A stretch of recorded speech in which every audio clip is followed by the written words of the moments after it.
In the nation's capital, on one night in June, the pioneering spirits of American aviation came home. Wilbur and Orville Wright, William Boeing, North American Aviation's James Dutch Kindleberger, Douglas Aircraft's Donald Douglas, and McDonnell Aircraft's James McDonnell. Bound by innovation in flight, the first families of aviation, descendants of genius, gathered for the very first time at Washington's Museum to share their pride. My stepdaughter and her family, Jenny Douglas. Record for history. There you go. You're looking good. There you go. And bond with the men whose vision changed the world. Accompanied by family, Susan Boeing Brown, the Boeing founder's granddaughter, was moved by the event. It is amazing, and I think such leaders in aviation, and now all to be one big family together. The backdrop for the event was the premiere of the high-definition version of the critically acclaimed PBS television documentary, Pioneers in Aviation, which captures the life and times of the aviation icons. But it was John Tracy, Boeing's chief technology officer and senior vice president of engineering, operations, and technology, who shared with guests the Pioneers' impact on him. Eagle, we got you now. It's looking good, over.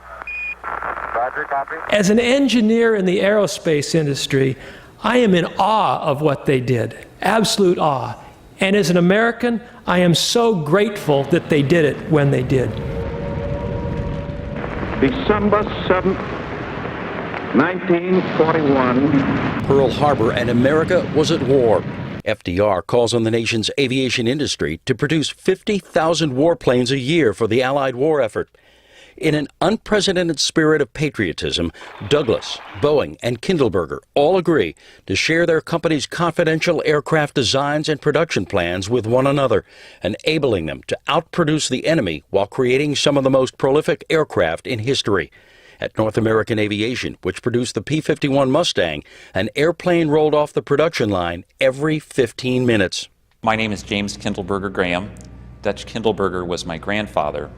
My grandfather passed away 50 years ago next month, and the fact that we're here to honor him is testimony to the level of his accomplishments. Aircraft designer Donald Douglas was represented by his sons James and Malcolm, both of whom remember their talented father as a shy man who at 25 was called upon to organize U.S. aviation manufacturing during the First World War, and who during the Second World War answered another call to duty. Dad was appointed by Roosevelt to actually open the first Arsenal of Democracy plant. The Boeing B-17Gs and Hs were made at Long Beach. 3,000 of them. The contributions of these aviation pioneers reached into future decades as faster, more powerful airplanes, both commercial and military, tested new frontiers. James S. McDonnell would lead the nation into manned spaceflight with Projects Mercury and Gemini.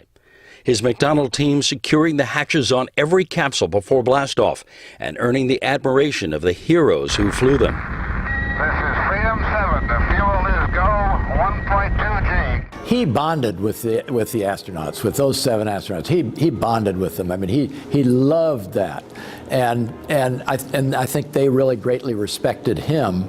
But before there was space, there was sand at Kitty Hawk. 2 brothers, bicycle builders named Orville and Wilbur Wright, made the first sustained powered flight from the North Carolina dunes, changing our lives forever. My name's Amanda Wright Lane, and I'm the great-grandniece of Wilbur and Orville Wright.